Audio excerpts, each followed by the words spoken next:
Pernahkah saudara mengalami kebingungan yang mendalam? Ada di tempat-tempat di mana yang saudara nggak bisa jelaskan. Bahkan lebih banyak pertanyaan daripada jawaban. Kenapa Tuhan mengizinkan ini terjadi? Kenapa Tuhan jahat? Kenapa orang lain jahat? Kenapa Tuhan nggak ada beserta saya? Di manakah tangan Tuhan di tengah-tengah ini? Dan begitu banyak pertanyaan, tapi sedikit jawaban, bahkan nggak ada jawaban. Saudara berpegang benar-benar hanya pada janji, saudara benar-benar berpegang hanya pada penyertaan Tuhan yang saudara juga sebetulnya nggak terlalu yakin ada, tapi you just choose to believe. Tapi terlalu banyak kebingungan, terlalu banyak kesukaran, terlalu banyak sakit hati, too much pain, saudara. Dan saudara ditinggalkan di dalam sebuah kebingungan yang mendalam. Tapi I want to tell you bahwa ada Jesus in your confusion. Ada Yesus di tengah-tengah kebingungan, saudara. Hari ini kita akan melihat dari kehidupan Yusuf. Kita udah melihat kehidupan Abraham, kita melihat kehidupan Sarai, kita melihat kehidupan Yakub. Saat ini kita lihat dari kehidupan Yusuf. Kehidupan Yusuf salah satu yang dicatat paling panjang, saudara, di Perjanjian Lama, dan karena kehidupannya sangat menarik, saudara. Dan dimulai kisah kehidupan dia dengan sebuah mimpi. Bermimpilah Yusuf, lalu mimpi itu diceritakan kepada saudara-saudaranya. Mimpi ini nanti kita akan lihat ini dari Tuhan, saudara. Dan dia bermimpi, saudara, yang dia mimpikan adalah bahwa berkas-berkas kamu, yaitu kakaknya sekalian, mengelilingi dan sujud menyembah kepada berkasku. Dia melihat berkas-berkas kakaknya menyembah kepada berkas dia. Kakak-kakaknya marah karena kakaknya memang udah gak suka dengan Yusuf, benci dengan Yusuf, karena ayahnya terlalu menyayangi Yusuf, berkenan kepada Yusuf, saudara, sampai diberikan jubah yang indah. Jadi kakak-kakaknya udah nggak suka sama Yusuf. Ditambah lagi dia memiliki mimpi ini yang mereka percaya, yang pada saat itu mereka sering kali percaya bahwa mimpi itu dari Tuhan, saudara. Dan pada saat itu Yusuf, saudara, bilang berkas-berkasmu akan mengelilingi dan sujud menyembah. Maka marahlah kakaknya dan bilang, apakah engkau mau berkuasa atas kami? Karena kemarahan kakaknya itu dimulailah kehidupan dan kesakitan dan kesukaran kehidupan Yusuf. Mereka membuat sebuah rencana yang jahat, saudara. Dibuang Yusuf ke dalam sumur di tengah ladang, tapi akhirnya dijuallah dia kepada menjadi budak, saudara. Dan dia pun akhirnya ada di Mesir, saudara. Dan Potifar membeli Yusuf dari tangan orang Ismail yang membawa dia ke situ. Yusuf pun dijual sebagai budak, saudara. Dan pada saat itu tentu dia bertanya, why? Jahat sekali kakaknya. Kok bisa tega? Tapi yang lebih lagi, kenapa Tuhan izinkan? Kalau memang Tuhan berkuasa, kalau memang Tuhan mengasihi saya, kalau Tuhan memang mengerti, kalau Tuhan memang melihat, why did God let this happen? This pain. And I ask that, saudara, in my life. And I think if we can be honest, kalau kita jujur, saudara mungkin juga pernah tanya itu, kenapa Tuhan yang jahat kakaknya? Yang kita tanya seringkali, kenapa Tuhan gak menyertai aku dan mengizinkan ini terjadi kepadaku, saudara? Akhirnya dia jadi budak, dia terima, dia tetap melakukan yang terbaik, saudara. Tuhan memberkati dia jadi kepala bahkan di situ, saudara. Tapi dia difitnah, saudara udah tahu ceritanya, oleh istri dari tuannya. Tuannya, saudara, bukan percaya pada Yusuf, saudara, tapi Yusuf ditangkap oleh tuannya, dimasukkan ke dalam penjara. Again, saudara, orang lain jahat sama dia. Again, saudara, dia difitnah. Again, dia gak dimengerti. Again, Tuhan gak bela dia. Tuhan gak bela dia, seolah-olah dilihat oleh Yusuf. Dan tentunya, saudara, lagi dia ada di sebuah tempat. Kenapa ini terjadi? Kenapa? Sampai kapan? Ini udah lama. Tuhan, bukan hanya saya dibuang, tapi ini berkali-kali terjadi pada kehidupan saya. And when that happen, saudara, nggak terlepas, saudara, a human will ask, kenapa ini terjadi? Mengapa Tuhan izinkan? Bahkan kadang-kadang kita bisa tanya, kenapa kok Tuhan jahat banget? Kenapa Tuhan biarkan hal seperti ini terjadi? Dan maybe you have that. I want to tell you, I've been there too. And hari ini kita akan lihat kehidupan Yusuf, saudara. Belasan tahun udah berlalu, Yusuf akhirnya diangkat menjadi Perdana Menteri, saudara. Firaun melantik Yusuf menjadi kuasa. akan seluruh tanah Mesir. Tuhan mengangkat Yusuf. Tapi saudara, begitu sukarnya kehidupan dia waktu dia punya anak. Anak pertama dia berikan namanya Manasye, saudara. Ya, karena Allah telah membuat aku lupa, sama sekali lupa kepada kesukaranku, which is good, saudara, dan kepada rumah bapakku. Kalau memang janji Tuhan adalah bahwa kakak-kakaknya akan sujud kepada dia, kalau dia lupakan rumah bapaknya, artinya dia juga sudah lupakan janji Tuhan dan mimpi yang Tuhan berikan. Karena sometimes the situation, keadaan apa yang kita alami, kebingungan, kesukaran, sakit hati, tidak adanya jawaban membuat lebih mudah untuk buang rasa sakit itu semua bersama dengan mimpi dan bersama dengan pengharapan, bersama dengan janji. Lebih mudah untuk buang semua itu. Itu yang Yusuf alami. Dia buang kesukarannya, tapi dia juga buang. Dia udah gak mau ingat lagi rumah bapaknya, mimpi dari Tuhan, semuanya dia singkirkan, saudara. Tapi Tuhan lebih setia. Waktu Yusuf lupakan mimpinya, kita lihat, saudara, pada masa kelaparan besar terjadi di seluruh muka bumi, semua orang datang membeli gandum, saudara. Kelaparan itu merajalela di seluruh bumi. Yusuf pun membuka segala lumbung dan menjual gandum kepada orang Mesir. Dan juga, saudara, makin hebat lagi kelaparan itu di tanah Mesir, saudara. Tapi saudara-saudaranya Yusuf pun datang kepada dia, karena kelaparan di seluruh muka bumi. Datanglah saudara-saudaranya kepada mereka, kepada Yusuf mereka menghadap dan sujud, saudara. Mimpi Yusuf tetap terjadi. Padahal Yusuf karena sakitnya, saudara, dia udah sampai lupakan rumah bapaknya. Tapi di situ kakak-kakaknya sujud karena mau membeli makanan. Tuhan masih ingat. Ini udah 20-an tahun, saudara, setelah mereka nggak bertemu. Tapi apa yang terjadi? Yusuf pun teringat waktu mereka sujud. Teringatlah Yusuf akan mimpi-mimpinya. Karena Yusuf dulu udah lupa, maka dia sekarang teringat. Tuhan benar-benar masih ingat loh mimpi yang Yusuf sudah lupakan. Dan hari ini semua mimpi, semua pengharapan, semua masa depan yang saudara sudah lupakan, Tuhan belum lupakan, saudara. Tuhan belum lupakan apa yang Yusuf lakukan waktu kakak-kakaknya sujud itu. Yusuf pun menangis. Dia mengendurkan diri lalu menangis. Ada sebuah jenis kebaikan yang Tuhan ingin kerjakan dalam kehidupan saudara, sebagaimana dia lakukan dalam kehidupan Yusuf. Yang akhirnya Yusuf menangis. Dia udah pernah menangis karena bingung, dia pernah menangis karena sakit hati, dia pernah menangis karena difitnah, dia pernah menangis karena banyak hal. Tapi hari ini dia menangis karena Tuhan penuhi janjinya, bahkan ketika dia sudah lupa. Kita lihat, saudara, kedua kali kakak-kakaknya ketemu dia. Karena gandum habis lagi, kakaknya datang kedua kalinya, saudara. Waktu mereka datang, mereka sujud kepadanya sampai ke tanah. Kedua kali dia lihat Tuhan masih lakukan janjinya. Bukan hanya sekali, kedua kalinya kakak-kakaknya sujud kepadanya sampai kepada tanah, saudara. Lalu segeralah Yusuf pergi dari situ. Apa yang Yusuf lakukan, saudara? Ia masuk ke dalam kamar, lalu menangislah dia ke situ. Yusuf menangis lagi, saudara. Yusuf menangis lagi. Tuhan membuat dia menangis dan menangis lagi, bukan karena sakit hati. Dia udah sering menangis pastinya dulu waktu dijual jadi budak. Dia sering menangis pastinya dulu karena dia di penjara. Tapi kali ini Tuhan juga buat dia sering menangis, tapi bukan lagi karena kesukaran, tapi karena kebaikan janji Tuhan. Dan aku berdoa agar ada waktu-waktu di mana saudara alami itu dalam kehidupanmu, di mana kamu akan menangis dan menangis dan menangis lagi, bukan lagi karena kesukaran dan kebingungan dan sakit hati, tapi menangis karena Tuhan bawakan janjinya pada saudara. Ketiga kali Yusuf bertemu dengan kakak-kakaknya, maka masuklah mereka di situ, sujud lagi mereka sampai ke tanah di depannya, saudara. Apa yang Yusuf lakukan? Setelah itu, ia menangislah, ia keras-keras, saudara. Ketiga kali dia menangis lagi, saudara.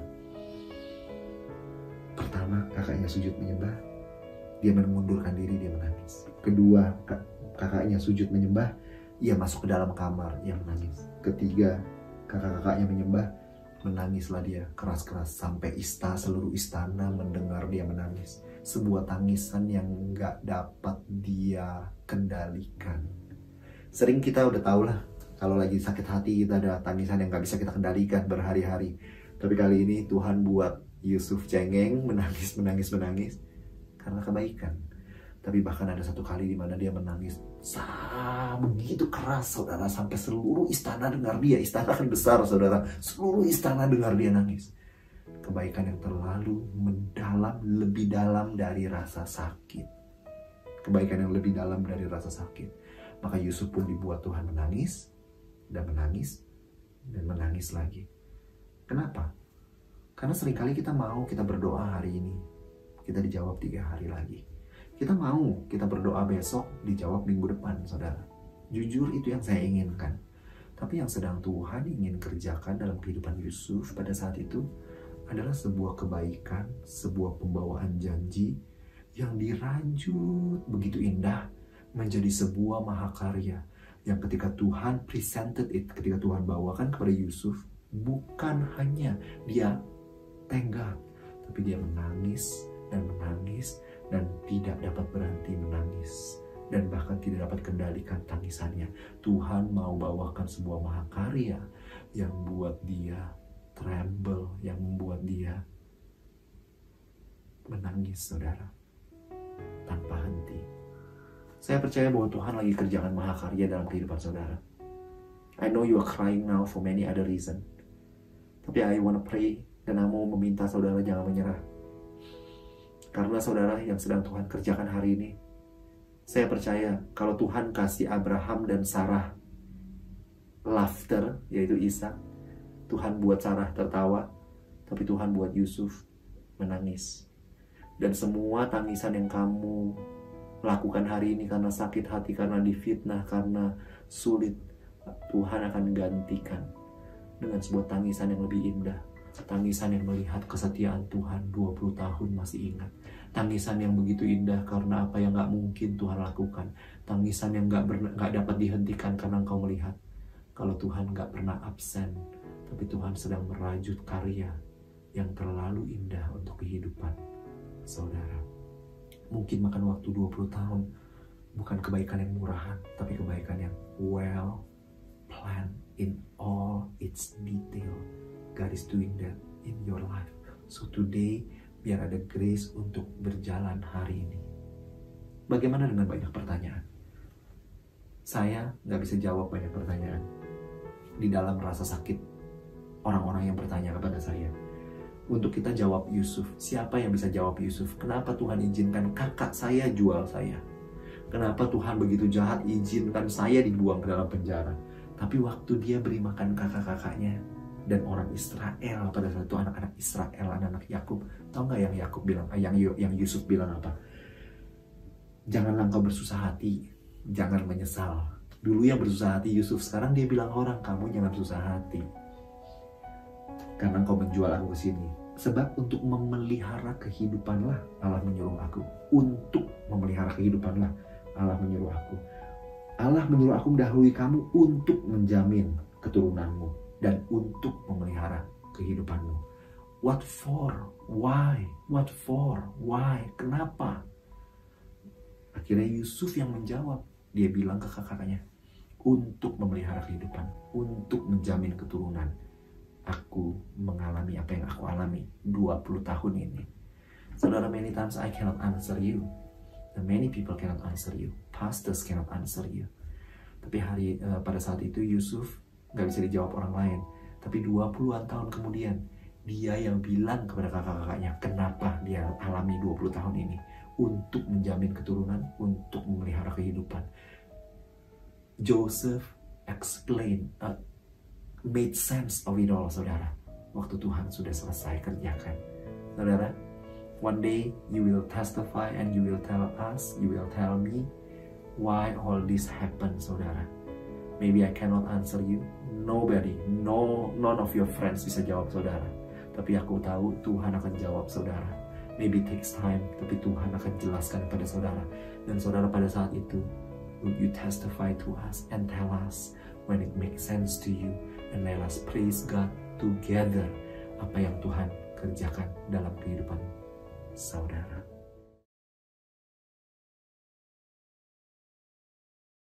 Gak mudah saudara ketika kita ada di suatu tempat yang rasanya it is too much, terlalu menyulitkan untuk kehidupan kita. Dan kita gak tahu apakah kita bisa sampai ke tempat yang Tuhan inginkan karena the situation is just too much, terlalu sulit saudara. Maybe it is your marriage, your finance, your ministry. Rasanya keadaannya udah terlalu rumit sehingga engkau bahkan merasa dirimu udah gak mampu lagi menghadapinya. Kalau itu saudara, saya mau undang saudara di dalam apapun yang saudara alami hari ini untuk kita melihat bersama kehidupan Sarai, istri Abraham. Betapa sulitnya mencari referensi mengenai Sarai, saudara. Ada ribuan khotbah mengenai Abraham, ada ribuan buku mengenai Abraham, tapi sedikit sekali buku mengenai Sarai atau Sarah, sedikit sekali khotbah mengenai Sarai atau Sarah. Seolah-olah Sarai bukan pusat daripada cerita ini. Sarai bukan pusat daripada janji Tuhan. Saudara bayangkan bagaimana kehidupan Sarai. Ceritanya dimulai. Dikatakan Sarai itu mandul. Inilah perkenalannya. Sarai itu mandul, tidak mempunyai anak. Dia diperkenalkan bahwa Sarai adalah problemnya. Dia adalah masalahnya di dalam mencapai janji Tuhan. Dia bukan jawaban. Dia adalah problemnya. Ini adalah perkenalannya, Sarai itu mandul. Dan saudara merasa bahwa you are the problem, you don't have a solution. Tapi bahkan kadang saudara merasa saudara udah menjadi bagian dari masalahnya, sehingga hidupmu gak bisa maju, hidupmu gak bisa sampai ke tempat yang Tuhan inginkan. Dan you are part of the problem. Saudara merasa maka you are the problem gitu. Dan saudara ingat, bukan cuma dia diperkenalkan bahwa dia adalah problemnya, Sarai itu mandul, tapi juga waktu mereka sampai ke Mesir, Abram, saudara, menyerahkan dia kepada Firaun. Dia bilang kamu itu adik saya. Karena Abram takut mati, maka perempuan itu pun, yaitu Sarai, dibawa ke istana Firaun. Perempuan itu, yaitu Sarai, dibawa ke istana Firaun. Abram lepaskan Sarai, saudara, karena seperti mengkonfirmasi bahwa Sarai itu bukan pusat daripada janji Tuhan. Bahwa untuk Sarai, janji ini dia bisa dilepaskan begitu saja karena dia bukan pusat daripada janji Tuhan. Dan Sarai pada saat itu pastinya dia merasa seperti itu, bahwa untuk dia bisa dilepaskan. Dan janji Tuhan ini is not for me, bukan untuk saya. Waktu umur 85, saudara, singkat cerita, waktu Abraham umur 85, bukan cuman Abram yang pernah lepaskan dia, saudara, tapi Sarai, istri Abram itu waktu umur 85 mengambil Hagar, hambanya, orang Mesir itu, lalu memberikannya kepada Abram, suaminya, untuk menjadi istrinya. Sarai yang ambil Hagar, yang berikan kepada Abram. Artinya pada saat itu untuk Sarai bukan cuman dia gak ada di pusat janji Tuhan karena dia dapat signal itu, tapi dia merasa bahwa dia udah menyerah. Dia juga udah menyerah berharap, saudara. Maka dia serahkan Hagar untuk Abram. Dia merasa Hagar jadilah pengganti dia. Karena untuk dia sudah menyerah. Ada waktu-waktu di dalam kehidupan kita lebih mudah menyerah daripada untuk berjalan maju. Dan untuk Sarai, inilah waktunya dia. Bahwa dia merasa it is enough. Saya udah berharap terlalu lama. Saya udah menanti terlalu lama, jalan buntunya udah terlalu lama. Maka dia serahkan Hagar pada Abram. Karena dia melepaskan janjinya. Dia menggantikan dirinya sendiri. Dia merasa putus asa. Waktu umur 99, di tengah-tengah semua kejadian itu, saudara, Tuhan masih tunjukkan dirinya pada Abram.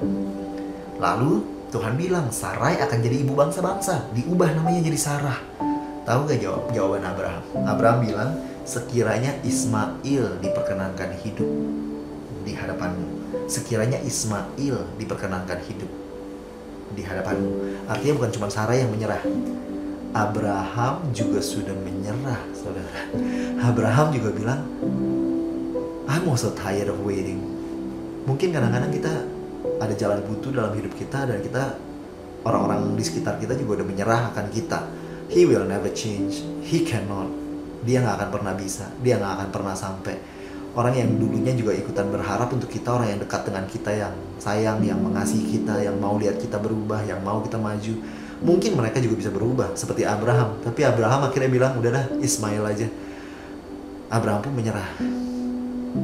Sarai pun menyerah. Ada situasi di mana not only you, tapi people who are closest to you seem to give up, karena dia human. Tapi saudara, waktu umur 90 tahun, waktu Abraham umur 99, ini kali terakhir Tuhan berbicara kepada Abraham. Indah sekali saudara, karena pada saat itu Sarai sedang, namanya sudah Sarah, dia sedang bersembunyi di balik tenda gitu ya. Tuhan berjumpa dengan Abraham, dan ini yang Tuhan tanya saudara, di manakah Sarah istrimu? Di manakah Sarah? Seolah-olah Tuhan mau bilang bahwa Tuhan masih ingat Sarah. Tuhan masih lihat Sarah. Sarah yang adalah pusat problem pada saat itu, diperkenalkan sebagai pusat masalah. Sarah yang dilepaskan waktu di Mesir karena dia bukan pusat daripada janji. Sarah yang menyerah dan dia bilang, udah saya ambil Hagar kasih kamu. Sarah yang dimana Abraham udah menyerah, dia bilang Ismail aja. Tapi Tuhan waktu ketemu dengan Abraham begitu manis. Tuhan bilang, di mana Sarah? Karena Tuhan masih ingat Sarah. Mungkin kamu rasa janji ini bukan untuk saudara. Tuhan masih bilang janji ini untuk kamu. Mungkin Sarah bilang, aku menyerah. Tapi Tuhan mau bilang, Tuhan belum menyerah. Bahwa engkau mau bilang bahwa ini udah jalan buntu. Tuhan mau bilang hari ini, dan Tuhan masih cari kamu. Karena kamu adalah pusat di hati Tuhan. Kamu masih pusat, ada di dalam pusat hati Tuhan. Sarah jawabnya begini saudara. Dia jawab kepada Tuhan bahwa aku sudah layu. Dia tertawa di hatinya, dia bilang aku sudah layu. Kata layu ini dalam bahasa aslinya balah, artinya worn out, sudah lusuh, seperti kain biasa dipakai untuk kain kotor yang sudah lusuh.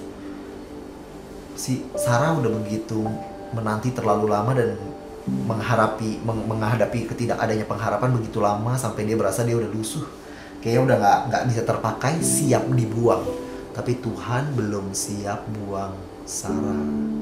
Dia bilang, di manakah Sarah? Dan hari ini kalau saudara rasa saudara siap buang dirimu, buang mimpimu, buang pengharapanmu, Tuhan belum siap buang saudara. Saudara berasa layu, Tuhan belum merasa saudara siap untuk membuang saudara. Akhirnya saudara, Tuhan memberikan mereka seorang anak. Jawaban Tuhan waktu Sarai bilang dia sudah layu, Tuhan bilang, adakah sesuatu apapun yang mustahil untuk Tuhan? Adakah sesuatu apapun yang mustahil untuk Tuhan? Tuhan bilang, aku masih bisa pakai kamu. Aku masih merasa kamu penting. Aku masih bisa tolong kamu. Aku masih belum gantikan kamu. Akhirnya mereka pun setahun kemudian, setelah itu sekitar setahun kemudian mereka punya anak saudara. Saudara, ayat ini saya perlu bacakan secara lengkap. Kejadian 21 ayat 1 dan yang 2. Karena ayatnya begitu indah. Tuhan memperhatikan Sarah seperti yang difirmankannya. Tuhan melakukan kepada Sarah seperti yang dijanjikannya. Maka mengandunglah Sarah. Lalu ia melahirkan seorang anak laki-laki bagi Abraham pada masa tuanya, pada waktu yang telah ditetapkan sesuai dengan firman Allah kepadanya. Maka berkatalah Sarah, Allah telah membuat aku, Sarah, tertawa. Setiap orang yang mendengarnya akan tertawa karena aku, Sarah. Tuhan bukan hanya mau buat Abraham tertawa, Tuhan mau buat Sarah tertawa. Selama ini Sarah kira bahwa dia pusat problem. Tuhan bilang, no, I'm having you. Saya mau buat jalan di saat tidak ada jalan untuk kamu. Pada saat ini dia merasa dia terlewatkan, tergantikan. Tapi Tuhan bilang, no, Tuhan masih lihat kamu. Engkau tidak tergantikan, engkau tidak terbuangkan, engkau tidak terlewatkan. Tuhan masih lihat kamu. Tuhan memperkenalkan Sarai pertama bahwa dia mandul, bukan karena Tuhan jahat. Tuhan memperkenalkan dia, Sarah itu mandul, karena Tuhan mau bilang bahwa orang yang paling tidak ada pengharapan pun, Tuhan masih punya jalan untuk dia. Dan hari ini, kalau kamu bilang dirimu hopeless, kalau kamu bilang udah putus asa, kalau kamu mau menyerah karena menyerah lebih gampang daripada berjalan satu langkah maju, kamu mau bilang ini untuk orang lain, kamu mau bilang bahwa janji Tuhan ini bukan lagi untuk saya. Kalau itu yang kamu rasakan, hari ini Tuhan masih cari di manakah dirimu. Tuhan masih cari kamu, Tuhan masih lihat kamu, Tuhan masih mau tolong kamu. Tangan Tuhan erat, saudara. Sekiranya Ismail hidup di hadapanmu, kata Abraham, Tuhan bilang tidak, melainkan Sarah. Tuhan masih pegang erat janjinya, saudara, untuk Sarah. Sarah sudah nyerah, Abraham sudah nyerah. Tuhan belum menyerah untuk bawakan janji yang indah untuk Sarah dan untuk kamu, saudara.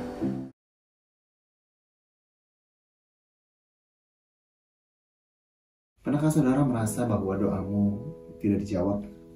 Saudara menantikan jawaban dan rasanya jawaban gak kunjung datang. And you are frustrated, frustasi, it is painful, menyakitkan. Dan sometimes bahkan ada waktu-waktu di mana saudara bahkan gak yakin kalau Tuhan mendengar apa yang saudara doakan. You've been waiting and waiting and waiting, so menanti untuk jawaban, tapi rasanya jawaban itu gak kunjung hadir. Dan saudara capek untuk berdoa satu doa lagi, saudara capek untuk menanti. It is just pitch black, saudara, gelap, dan saudara nggak tahu apa yang perlu saudara lakukan. There's no clear direction, saudara. It is just, you are just lost, saudara. Saudara mengalami kehilangan yang di dalam perjalanan saudara, because Tuhan hening, saudara. Dan rasanya seakan-akan doa saudara tidak dijawab, dan mungkin saudara merasa tidak didengar. Lalu it is painful waktu saudara mengalami itu. Dan hari ini kita akan lihat kehidupan bangsa Israel. Bangsa Israel pindah ke Mesir waktu zaman Yusuf, saudara. Yakub membawa keluarganya ke Mesir, saudara, karena ada kelaparan yang hebat. Tuhan berkata kepada Yakub, Yakub, janganlah takut pergi ke Mesir. Janganlah takut pergi ke Mesir. Tuhan berbicara kepada Yakub, jangan takut pergi ke Mesir. Yakub bawa keluarganya dan dia pindah ke Mesir, saudara. Itu adalah kali terakhir, tahukah saudara?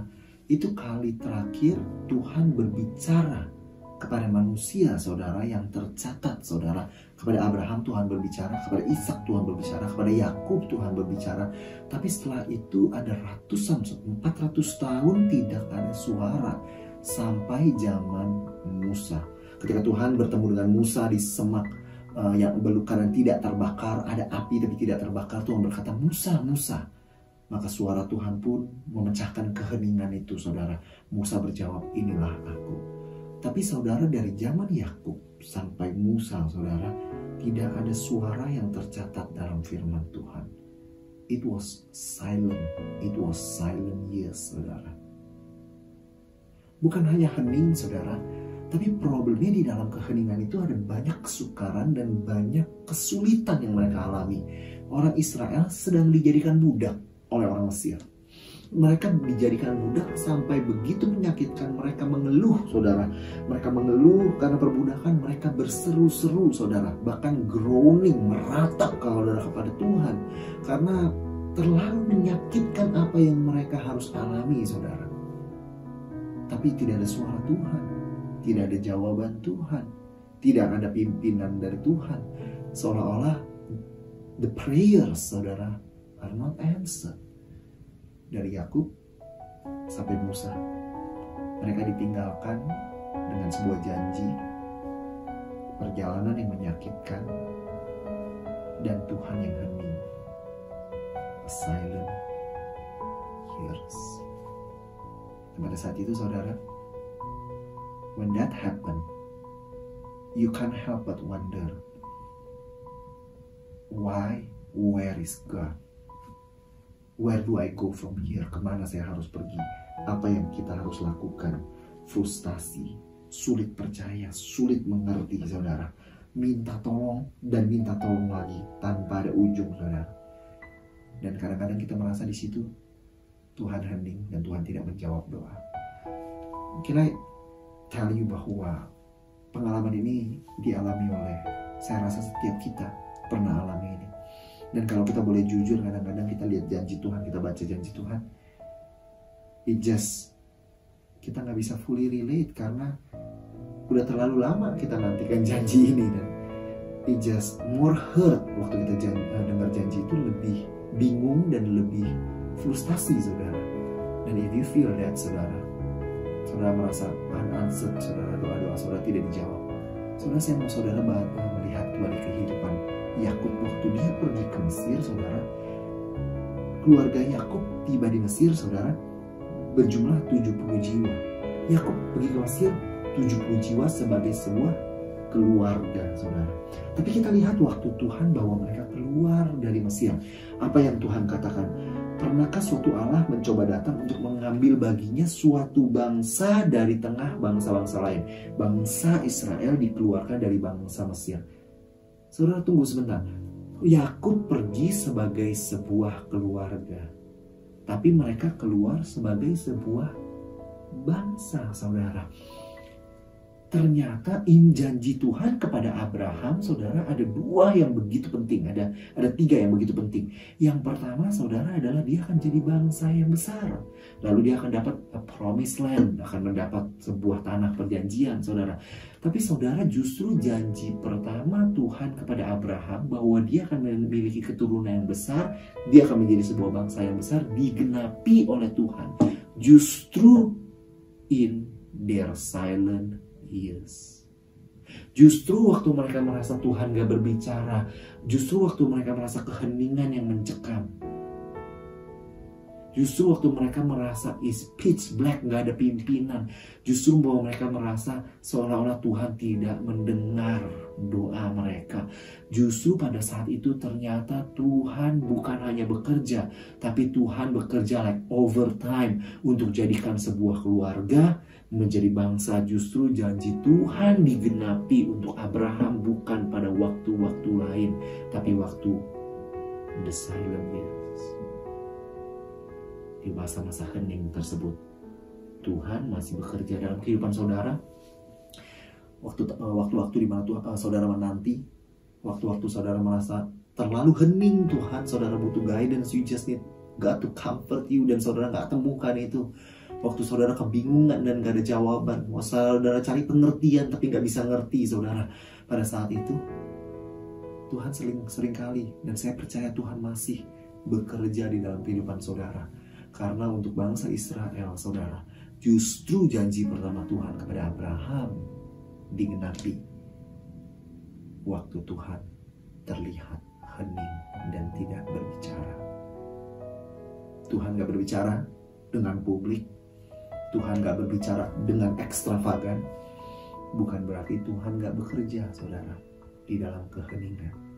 Tuhan masih bekerja di dalam keheningan yang saudara alami. Amen. Dan saudara, kalau lihat di situ, bidan-bidan, saudara, bangsa Israel karena ada dalam perbudakan, Firaun meminta bidan-bidan, apabila kamu menolong orang Ibrani pada waktu bersalin, kamu juga harus memperhatikan waktu anak itu lahir. Kalau anak itu laki-laki, kamu harus bunuh mereka. Jadi mereka diminta bunuh anak-anak Israel, anak-anak saudara keturunan Yakub. Kalau orang Ibrani itu bayinya laki, disuruh bunuh, saudara. So it was a confusing time. Di mana tangan Tuhan di semua ini? Kenapa Tuhan izinkan ini terjadi terlalu lama? Tapi saudara, bidan-bidan itu mereka takut akan Allah. Mereka gak melakukan seperti yang dikatakan oleh Raja Mesir, saudara. Mereka biarkan, saudara, bayi-bayi itu tetap hidup. Apa yang Tuhan lakukan? Tuhan berbuat baik kepada bidan-bidan itu, dan bertambah banyaklah bangsa itu dan sangat berlipat ganda. Sangat berlipat ganda. 400 tahun untuk dari sebuah keluarga menjadi sebuah bangsa bukan sesuatu yang cepat, saudara. Dari 70 orang jadi menjadi sekitar 2 jutaan. Lebih dari 2 juta orang, saudara.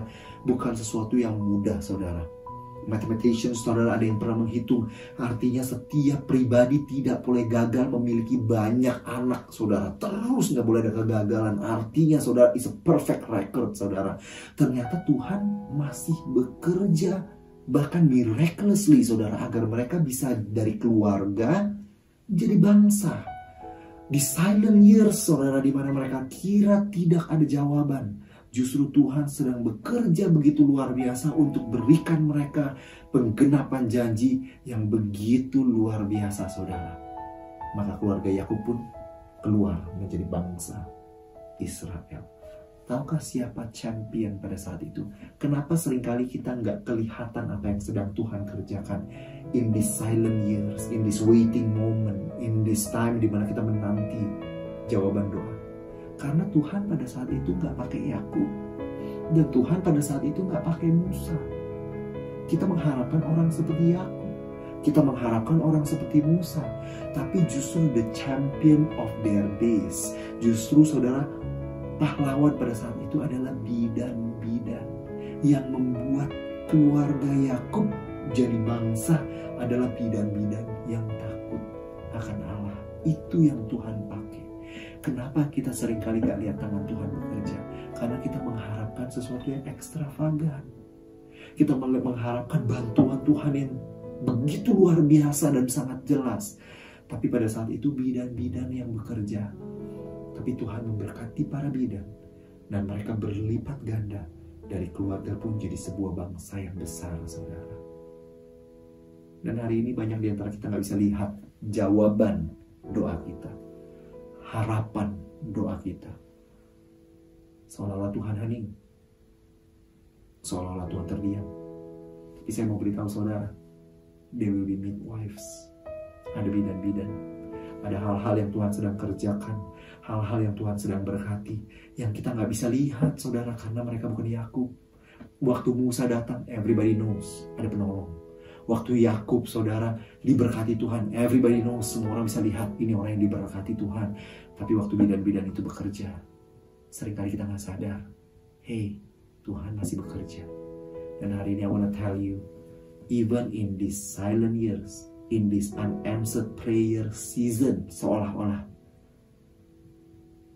bukan berarti Tuhan gak lagi bekerja, tapi Tuhan sedang bekerja dengan cara yang begitu berbeda. Mata kita sering tidak dapat lihat, tapi janji Tuhan tetap digenapi. Mungkin janji yang paling besar akan menjadi keluarga yang besar, justru digenapi pada waktu seolah-olah Tuhan hening. Apakah Tuhan hening dalam kehidupanmu hari ini? Apakah penantiannya terlalu lama dalam kehidupanmu? Apakah engkau it is pitch black, saudara tidak dapat melihat di mana tangan Tuhan? Hari ini jangan menyerah, karena tangan Tuhan tetap bekerja dengan cara-cara yang unik dan yang mungkin saudara tidak bisa lihat. Tangan Tuhan masih bekerja, dan saya tahu bahwa saudara akan dikejutkan oleh Tuhan, bahwa Tuhan melakukan sesuatu yang bahkan mereka gak sadari. Mereka diberikan janji penggenapan kepada Abraham, keluarga Yakub menjadi bangsa Israel. Justru in these silent years, in your season of unanswered prayer, God is still working. Let me pray for you.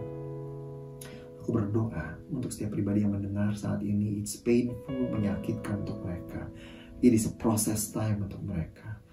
Ini gelap untuk mereka. Ini melelahkan untuk mereka. Gak ada ujungnya untuk mereka. Tapi aku berdoa justru pada saat ini mereka tahu tangan Tuhan sungguh sedang bekerja. Dan bahkan justru Tuhan sedang bawakan janji, penggenapan janji yang besar dalam kehidupan mereka. Agar mereka gak menyerah, agar mereka tak kuat, agar mereka tetap belajar berharap satu hari demi satu hari. Tapi aku berdoa Tuhan agar Tuhan yang memberkati setiap yang mereka kerjakan hari ini, setiap langkah yang mereka ambil hari ini. Tuhan yang berkati. Tapi Tuhan kejutkan setiap pribadi yang mendengar bahwa Tuhan sedang bekerja begitu luar biasa. Tunjukkan kepada mereka bahwa mereka akan lihat penggenapan janji Tuhan, bahwa waktu-waktu tidak ada yang wasted dalam kehidupan mereka, karena Tuhan tetap bekerja even in the silent years, in the season of unanswered prayer. God is always there for them in Jesus' name.